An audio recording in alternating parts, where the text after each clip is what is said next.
มาสุงค้าพ่อแม่พี่น้องและแต่ก็หักตั้งเสียงแต่ก็หักดังเสียงพ่อแม่พี่น้องตั้งเสียงตีนับถือกูก้นค้ามาสุงค้า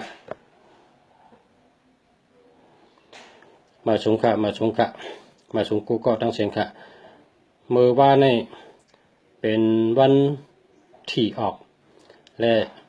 ในเดือนเจ้ามีสายพงเข้ามา2 สายหนึ่งนี่เป็นสายต้าเก่งตองสายต้าเขาปอเมลุกผมเอเขาเร่งพิธีมานั่งตีลุงจ่าเลยรัดกับว่าเร่งปลา2 ตัวเข้าเหนียว2 กำเร่งตีพักดูเฮิรนเขาซ้ำชื่อที่และกำหลีเตอที่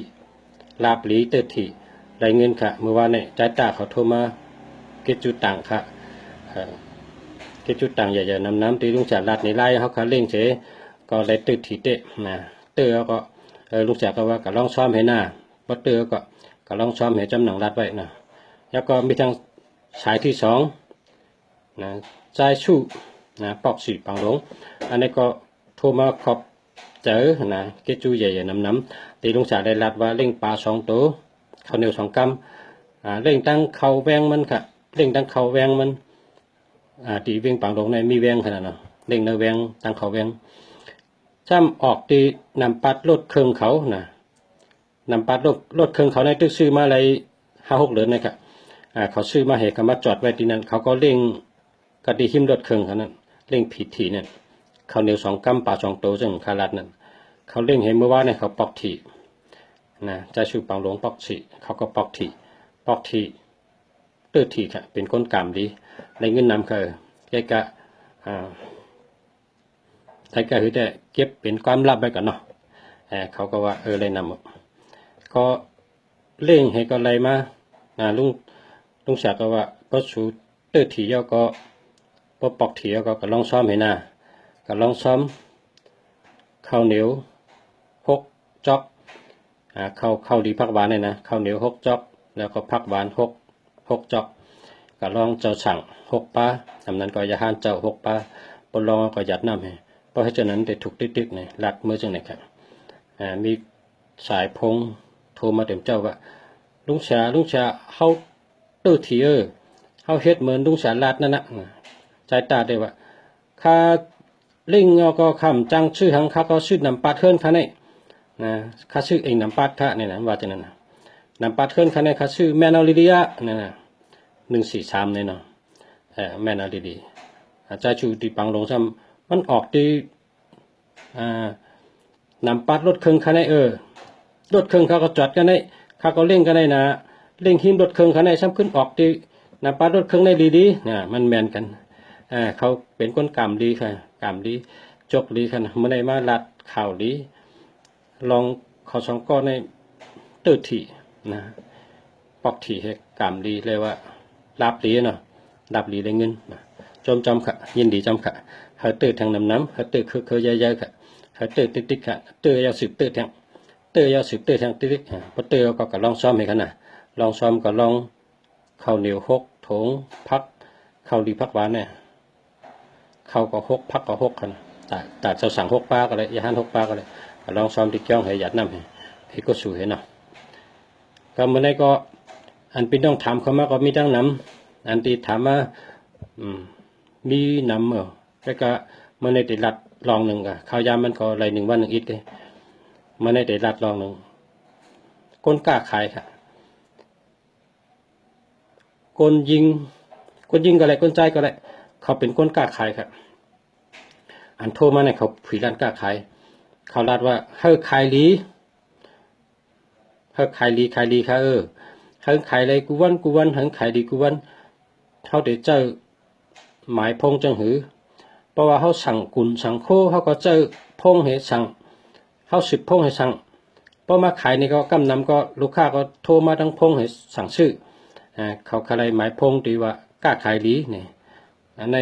แต่ย้อนหลัดอันตั้งขนาดเพราะอันโทษถามมา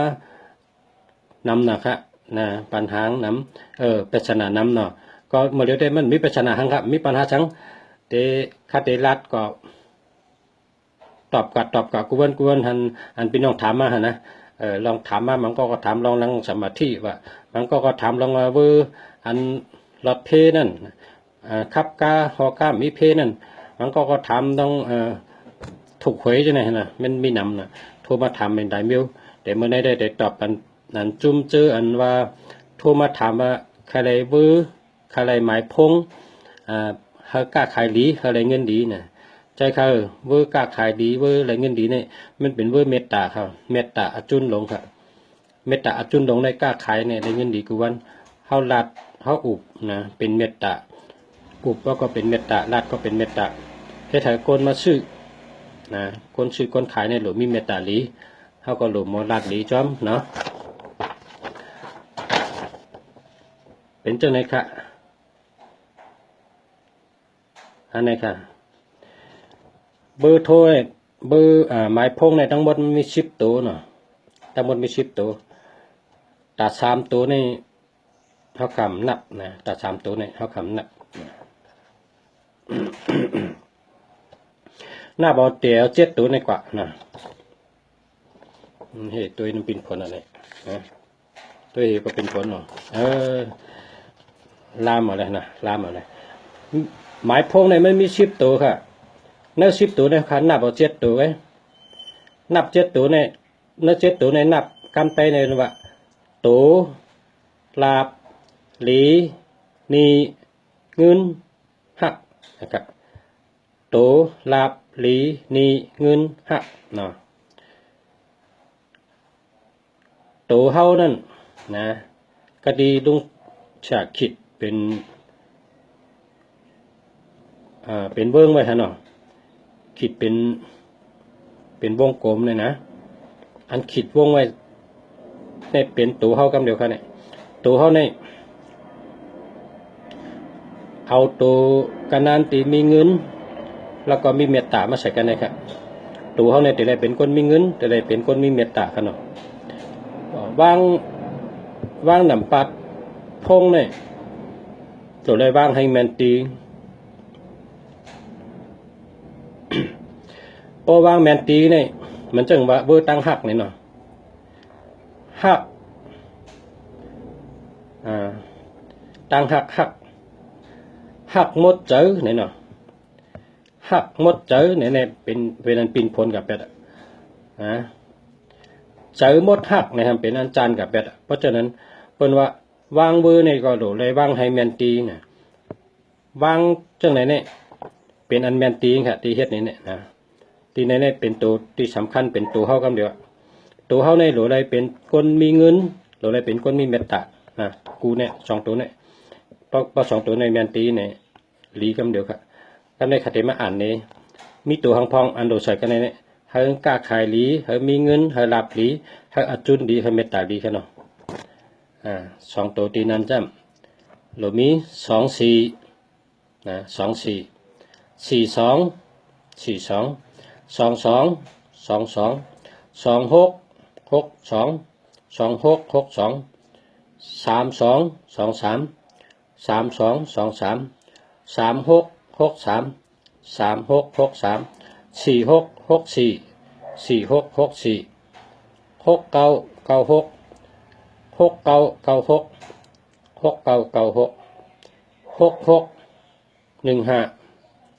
66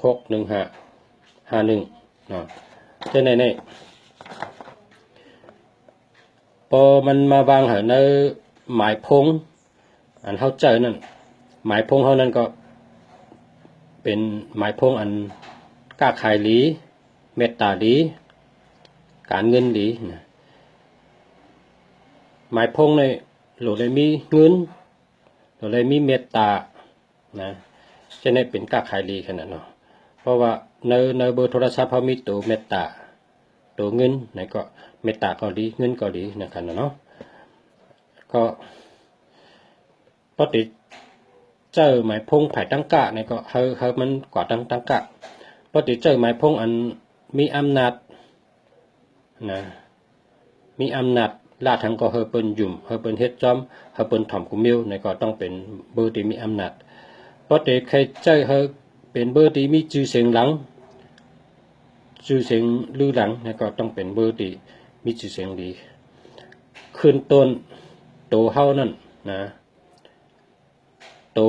ลาบหลีนีเงินหักนะมันมี6กูโตลาบหลีนีเงินหักนะก็เพราะฉะนั้นแหละกูโตในเฮิงมีตีป่องอันดีนะอย่าไปเฮิงมีศูนย์เพราะว่าศูนย์ในเป็นยอกะครับเนาะศูนย์ในเป็นยอกะนำนะครับพอต่อกับตั้งนั้นในคติมาลาถือว่าเฮียงลุงเสียกำลาดว่าศูนย์เป็นยอกะเนี่ยศูนย์ในเป็นยอกะคำเดียวครับพอมีเนี่ยศูนย์ในอย่าเฮิงมีศูนย์ในเฮิงมีตัวเดียวตีเงามันก็เพราะตั้งแต่เงากว่าเนี่ยศูนย์ในอย่าเฮิงมีทั้งหมายพงเขาคันเนี่ยศูนย์เฮิงมีตัวเดียวแค่นะพอมีศูนย์ในคนไตเขาได้รัดว่ากรรมไตแดงปังว่าเงินโหทงโหทองโหพอเป็นเฮอของมีฮูนั่นแหละเฮอโหพอเฮอเนี่ยพอเฮอได้ป้องโหเนี่ยก็พอมีฮูเนี่ยก็มันก่อนแลนในน้ำมันแล้วค่ะมันแลนในผิวน้ำเลยเพราะว่าน้ำเด็กเข้ามาเนาะพอเขามีทงโหทงป่องนี่ก็เขาไอ้ช่างใส่ของหลอดต้องค่ะมันป่องท้องป่องในก็ดังนั้นอ่ะเพราะช่างใส่ในก็ท้องป่องของหลอดต้องค่ะก็เพราะฉะนั้นแหละหมายพงเขาเนี่ยศูนย์ให้มีตัวเร็วก็ให้มีตีเงาก็เพราะเลยตัวเร็วว่าอย่าไปให้มีทางอย่าให้มีศูนย์ทางเพราะว่าศูนย์นั่นเป็นย่อกะค่ะเนาะศูนย์นั่นเป็นย่อกะน้ำเงินโหนะเพื่อหาเงินก็หามาหลายปีก็เลยเก็บเลยหอมเลยมากก็เซ็นก็ขึ้นเลยมากก็เซ็นก็ขึ้นเก็บเลยหอมเลยนะแล้วก็ป้ายอยู่ดีก็ดีครับเพราะมีศูนย์เนี่ยเพราะชื่อหมายพงเนี่ยนะเพราะใครรู้ว่าหลีเจิ้งฮือในได้หลดโทรมาถามข้านะเพราะว่าข้ากะเห็นมาข้าหมอมาข้าหูมาเลยชูเจ้าได้คำตอบดีแมนจำหนังตั้งโหลชูเจ้าเพราะชูเจ้าเป็นก้นกะโหลเจ้าเวอร์เมตตาเวอร์กะขายดีมีเงินเพราะชูเจ้าเป็นก้นเฮ็ดการกู้เปิงวันเมืองจะในก็หลเป็นเวอร์ที่มีอำนาจนะเพราะชูเจ้าเป็นก้นห้องความก้นดันเข้าสังคมน้ำในก็หลมิด19นะมันเป็นเบอร์ที่มีก้นหูจักง่ายชื่อเสียงหลังนะเนี่ยเพราะเป็นภายแต่ละภายเนี่ยก็มีนำนะครับเนาะเพราะว่าโหลจังหือใครเฮอเป็นจังหือเพราะคัดเจอให้กว่าจังไหนเนี่ยพอโทรมาถามครับจะได้คำตอบอันแมนค่ะก็เพราะฉะนั้นได้โทรมาถามได้ค่ะโทรมาตีเวอร์คันได้แต่เสกค่าตีลาดนี้ก็สุเจ้าจะได้ความตอบอันแมนกว่ากับเจ้าก็สุเจ้าติดมีภาวะจัดปานขึ้นใหญ่มาสูงอยู่ดีกินหวานกว่าอะไรก็รอดเพกว่า รอดเพมารอดเพเฮ็ดจังก็ขึ้นใหญ่มาสูงกับปานมาเหลียวในเป็นปานเอาตั้งหู้ดูกันเธอกวางขวางเคินติติกเธอกนเมืองใต้เฮาค่ะหู้เป็นกำผาลักเป็นกำผาเธอกนใต้เฮาค่ะหมากมีเหมือนหนังกนนึกกำผาได้คนคือไตเฮาเขาเนี่ยเป็นคือเจ้าคือขุนเป็นคือเจ้าคือจอมเป็นคือเจ้าวงหอแสงหอคำถึงเจ้าพามีมาเขาเป็นเฮาได้เป็นคือเจ้านะเฮามันสิคือข้าเฮาเฮ็ดสังเนี่ยเฮาตัวเฮาในหรือไว้สูงใจเฮาหรือไว้สูงตั้งลาดเฮาก็ลาดอันดีนะลาดอันดีลีตั้งว่นเฮาก็หรือว่นสูงนะเฮาเป็นคือเจ้า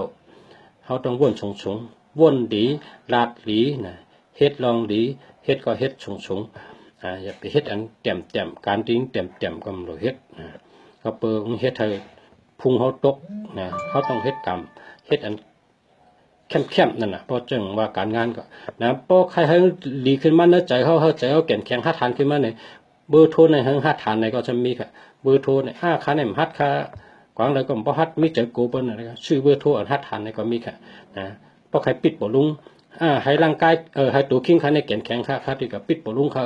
เขาต้องมีแห้งตัวแข็งแรงค่ะแห้งตัวในแข็งแห้งอันนี้ก็มีค่ะเบอร์โทรคนปิดบ่ลุงก็มีก็นั่นแหละเบอร์โทรในเบอร์เผยเบอร์มันเด็กเข้าจำหน้าการเผยหน้าการมันมีไว้ค่ะเพราะฉะนั้นพอจุเจ้าใครเจอให้แมนจำกลางเจออันจุเจ้าใครเป็นนะโทรมาทำค่ะคาเตลัดนี่ได้เสียเงินจังจุเจ้าโทรมากูคิงอุบเลยกูคิงค่ะยินดีเตลัดนี้ลองเจอหมายพงค่ะนะค่ะมาชุมค่ะมาชุมกูก็ค่ะมาในกันได้กันเนาะข I hope กันทางค่ะมาส่งค่ะมาส่งค่ะ